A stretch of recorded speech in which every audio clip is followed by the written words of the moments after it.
Hello, my divine kings and queens. I'm back to do another video.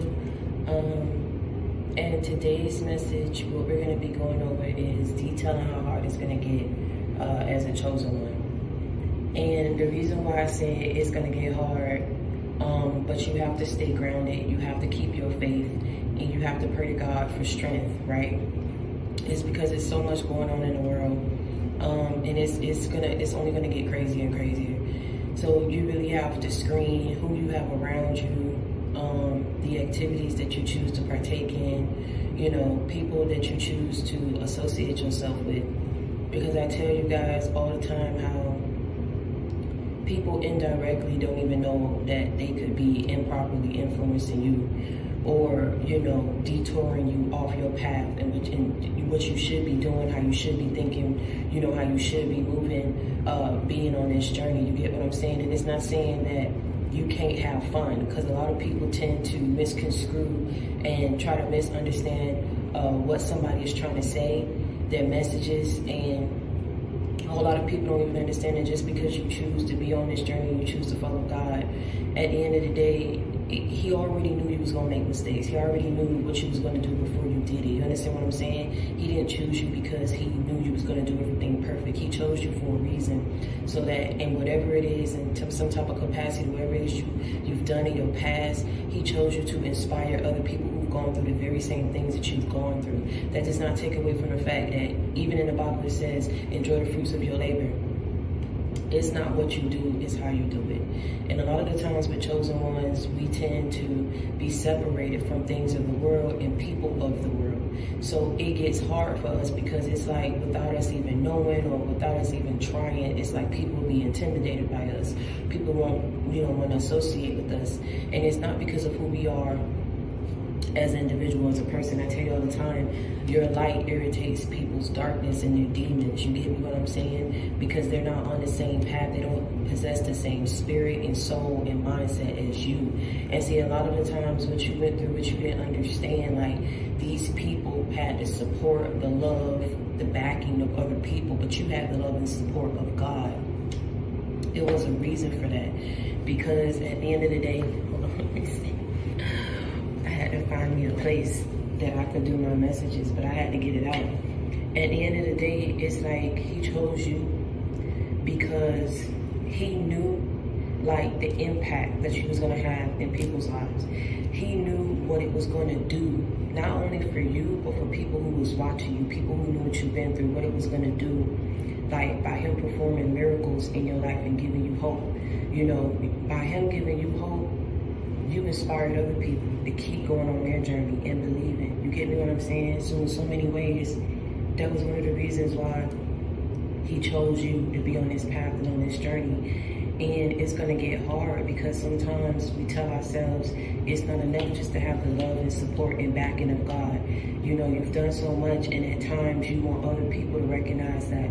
Or at times you want to share your wealth with people, or you want to share your success with people.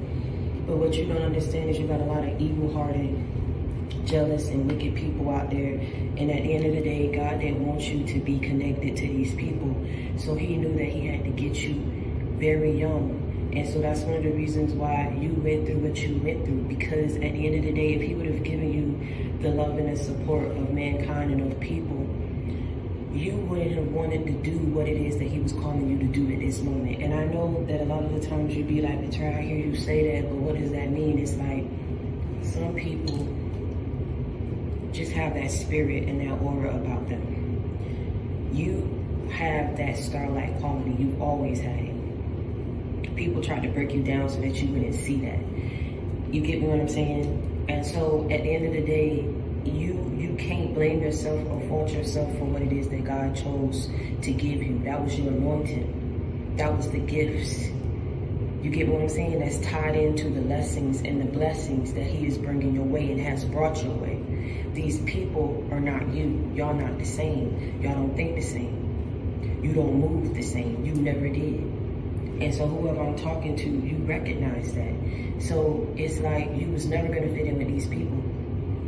And sometimes it gets hard being chosen and saying, Well, we have to come to grips with terms that a whole lot of people ain't gonna be proud. A whole lot of people ain't gonna wanna, they'll show fake love and fake support before actually being genuine and real with you. People will wanna call and check in just to try to see like if things are still in the up and up with you. Things that they'll do to you that you've never done to them. These people had that spirit about them you never did. And so it's all because you're chosen. It's all because you were chosen for a bigger purpose, and you was made to be on this path. And that's why you had to go through some of the things that you had to go through. You get what I'm saying? And sometimes in your head you be played back like, well, while so-and-so can get along with this and this and that, you got different paths. And so one of the things that I do want to stress that as you being on this path, you have to stop comparing yourself. You have to stop looking at other people and saying, well, why this person got this and why they do this and why they do that, instead of focusing on what God is doing for you. Because it's the reason why he's blessing you. It's the reason why he chose you out the pack. It's the reason why you had to go through what you had to go through in order to learn things, in order to speak about it, in order to move different, to be better for yourself, to be better for your kids. You get what I'm saying? He blessed you with this livelihood, with this lifestyle that some people can only wish that they could step into. And see, these are some of the very same people like that got what it is that you thought you wanted. They got the support and backing of people. But some people at the end of the day, because they're on that path, they're not willing to back up from it in order to do what God is calling them to do so they can have the very same blessings that you have. So you see how you're comparing yourself as to why you don't have what they have, and they're comparing themselves and asking, well, why I don't have what you have. You see why I'm saying you have to back up and just be appreciative and thankful for what it is that God is doing for your life. Because the reason why he's doing it is because you always had a relationship with him. It goes deeper than your faith. It goes deeper than your religion. You have a personal relationship with him, and because of that personal relationship, it got you through a lot of hard times and difficult moments and situations in your life. Because of your personal relationship with him, you thought different. When people betrayed you, when they fouled you, when they went against you, because of your personal relationship with him, you was able to handle these blessings different when they came your way because of your personal relationship with him. It's never saying that you're not going to go through trials and tribulations, but because of your personal relationship with him, he maneuvered and guided you through.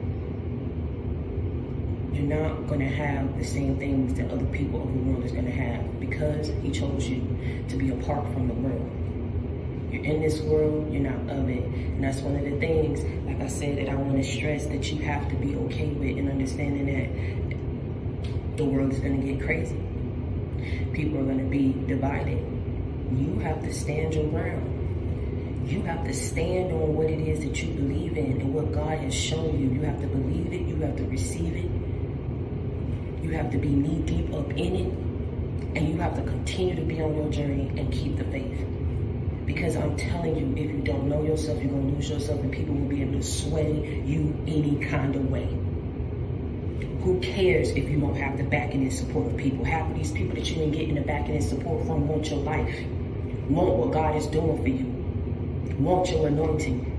You don't even understand it because you so up in your head like, well, why don't I have this and why? Some people ain't gonna want to flock with to you because I told you, they put their mouth on you. Some people ain't gonna flock and believe in what you believe in. You're gonna have different beliefs. You're gonna be on different paths. You're gonna have different mindsets. You have to be okay and understanding and knowing where your peace comes in,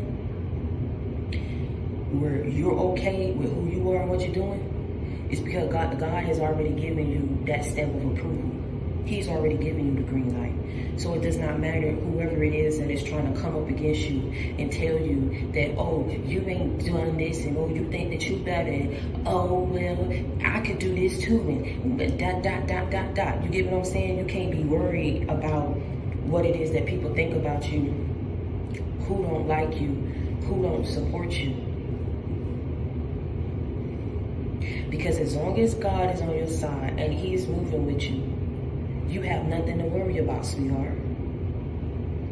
Know yourself, find yourself, and be true to yourself. That is the only thing that's going to get you through this world. I keep trying to tell you that. Having tens and millions and thousands of people, some people lose themselves in that. They get so caught up in how many likes and how this and how this. Don't you know that that is another characteristic and a trait that people possess that is of the world? You cannot care if you put something out and God bless it, and you just happen to have and be blessed with that Midas touch, that everything that you touch, everything that you do, everything that you put your effort into, that you put your hard work into, it just ends up blessed. It blows up.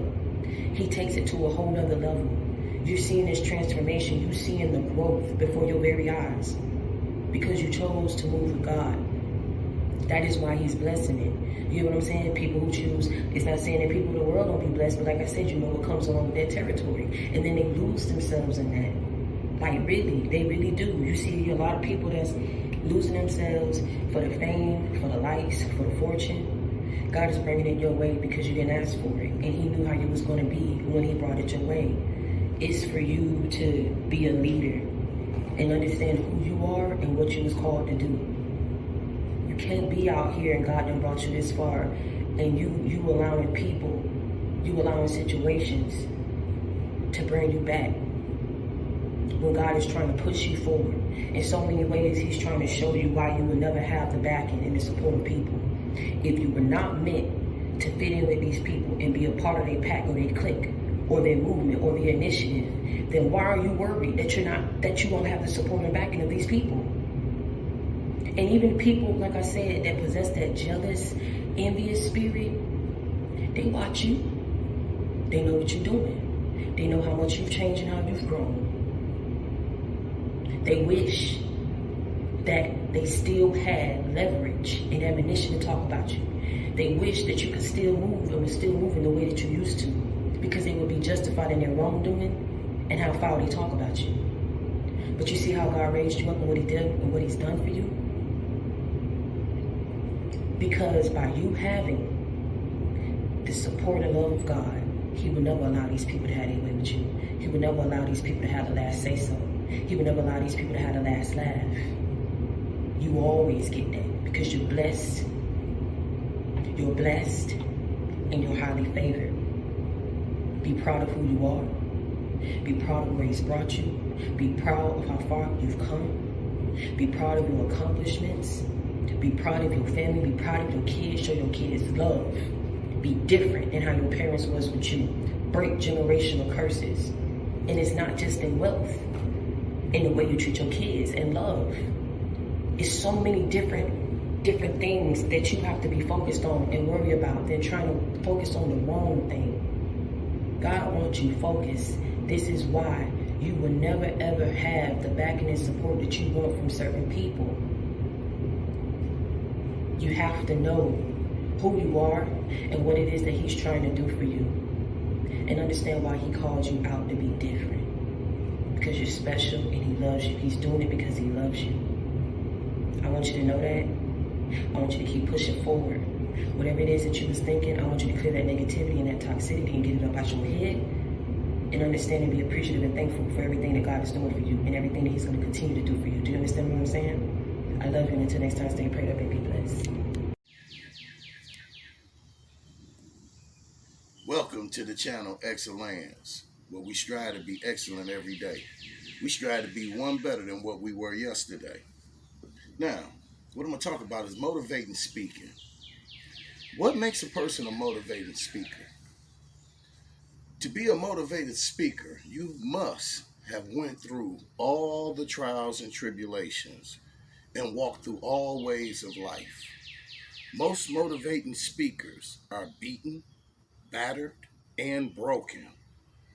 They are healers because first of all, they had to go within themselves and heal themselves from the trials and tribulations of men, of family members, and the trials and tribulations in the courts of men. All the trials and tribulations that were put upon us in this universe. We had to stand tall. We had to go within ourselves and study ourselves and work our mind to perfection. So we became healers. It takes a lot to be a motivated speaker. It takes a lot to try to get to the youth, to try to get to the elderly people, to try to get just in the minds of other people to show greatness and perfection. But one thing about motivating speakers, they have the ability, and a great ability, to predict the future. Pay attention to them because they have a vision. They have an ear to see. They have an ear to hear, an eye to see, and a heart to sympathize. And they look for that power to save, because it's saving power in all of us. Seek and you shall find. Ask and you shall receive. And remember, I told you, if there's a way to reach eternal life and eternal happiness, would you seek for it? That's the key. Seek and you shall find. It's a danger in a closed mind. The dangers of a closed mind, woo, it's dangerous. Remember, open your mind. Open your mind to the ideals of others, to the ideals of the universe, and pay attention to your intuition, to your thoughts and your ideals, because you was born with greatness within you. Never let no one validate who you are. You were born with greatness. Tap into your spiritual being. You are a spiritual being having a human experience. Remember that. We are not human beings trying to tap into something spiritual. We were born spiritual beings having a human experience. I came to y'all in love. I leave y'all in peace. Have a blessed day. Today, Barry White is remembered as one of the most distinctive vocalists of all time, and his genre-spanning love ballads are some of the finest of the 20th century. But life wasn't always easy for the maestro of love. This is Barry White's tragic real-life story. Barry White was born in Texas on September 12, 1944. He spent a large part of his childhood in Los Angeles, however, and saw some tough times as a kid. According to his 1999 autobiography, the musician grew up in a small home with his mother and siblings. In their youth, White and his brother became involved in local gangs and often found themselves in trouble. In an interview with Rolling Stone, White said, "I'm an ex-gangbanger. I come from Southeast LA. I didn't only hear about the 1965 riot, I was in it. I understand the disappointment, the anger that people have. I had the same. My brother had the same until he died in 1983. He was my best friend and my life till he died. He was night and I was day." White added that his brother was so caught up in the world of crime that it was comparable to the way Barry himself grew to love music. Later in life, the singer chose to be open with fans about his past. He explained, "So I tell young people the truth, and a lot of them listen. They know I've been to jail. I've never hid my past, and I never will. I don't want no young person to think he's stuck in that misery." Even as a child, Barry White was fascinated by music. He was a member of his church choir and closely followed his local music scene. Hoping to explore more about the world of music, White would constantly listen to the radio and figure out ways to make his favorite songs a part of his life. In his autobiography, the singer writes, "Ever since I was a little boy, whenever I heard a song on the radio I liked, I made it my song. If I was alone, I immediately formed an attachment to it, a touchstone to the time and place I first heard it. If I was with a lady, it became a clear reminder to me of whom I was with, how I felt about her, and how she felt about me." Unsurprisingly, music also played a major part in White's romantic experiences, and when he finally started making his own music, he consciously tried to write his songs to be an inspiration to lovers all around the world. Arguably the most instantly iconic aspect of Barry White's career is his uniquely recognizable bass baritone voice. White actually remembered the day he found that voice. During his youth, White's voice had been fairly squeaky, but out of nowhere, it suddenly deepened, a change that both scared and intrigued him. The change took him totally by surprise, seeming to happen almost overnight. In 1990, he explained to Ebony magazine that the change was the cause of some excitement in the White household. He said, "It scared me and my mother when I spoke that morning. It was totally unexpected. My chest rattled, vibrations. My mother was staring at me, and I was staring at her. The next thing I knew, her straight face broke into a beautiful smile. Tears came down her face, and she said, 'My son's a man now.'" After his rough childhood, Barry White's journey to redemption was not an easy one. Still, he knew he needed to change his ways and give up his gang life. As he explains in his autobiography, White decided to transform himself after spending time in jail. He writes, "After 2 months on the inside, it finally started kicking in. I have to change my ways, because if I don't, I'm going to end up in jail the rest of my life." Fighting, partying, low riding, but you learn as you get older, you must become a man one day and put away childish things. White knew he'd have a hard time changing his bad habits, but he didn't see any other way out. A few days after he left jail, however, he received an offer from friends to join a band and sing bass. Until then, White had never thought of music as a solid career option, but he agreed. White later credited that opportunity as the moment that changed the course of his life. Of course, simply deciding to pursue music wasn't enough, and he spent almost a decade trying to get noticed and make a mark in the industry. Along the way, White worked on a number of collaborations and slowly, but surely, found his way to the top. It wasn't until the 1970s that White finally started seeing the fruits of his labor.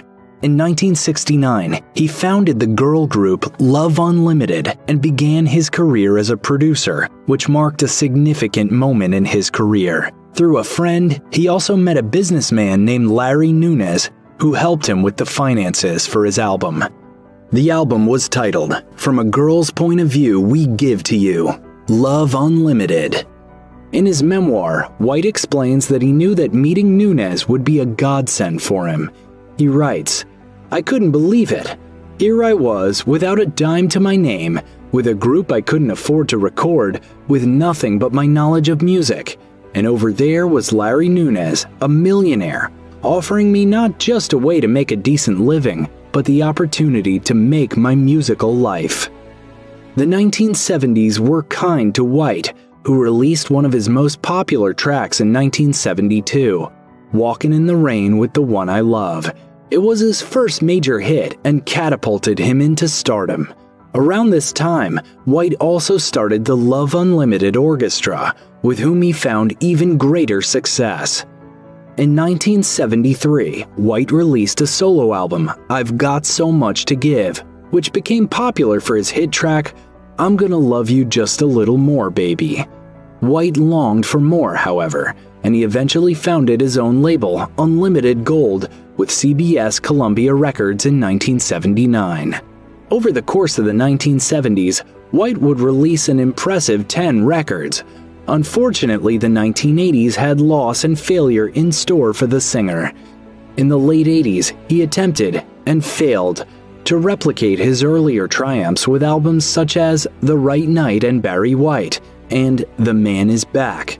Things proved tough until the 1990s, when he managed a career resurgence with his 1994 album The Icon Is Love.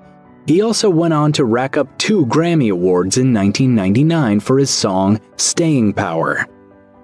Sadly, Barry White wasn't always understood by the wider public, and often found himself the target of mockery in the press. The media looked down on White because of his steamy lyrics, and often portrayed him as a musician who only made trashy music. Luckily, White himself was more than willing to shrug off this image, though he also embraced it, on occasion. Oh, Mr. White, can we borrow you for a minute? Anything for a lady. In an interview with Rolling Stone, White was asked about his thoughts on being a generation-defining sex symbol. The singer explained, in his own unique way, "It never gets in my way. I'm none of that. I'm Barry White. Calling me different nicknames doesn't bother me one bit. I'm Barry White. Have a sip of champagne. Women are not into fish eggs, they have a different nature. Men love it. While White racked up several honors and successes in the course of his career, there was one dream he never got the chance to see come true. In his autobiography, he writes about having missed the opportunity to work with one of his favorite musicians ever, Marvin Gaye. Sadder still, they were actually discussing a project together when the singer unexpectedly passed away.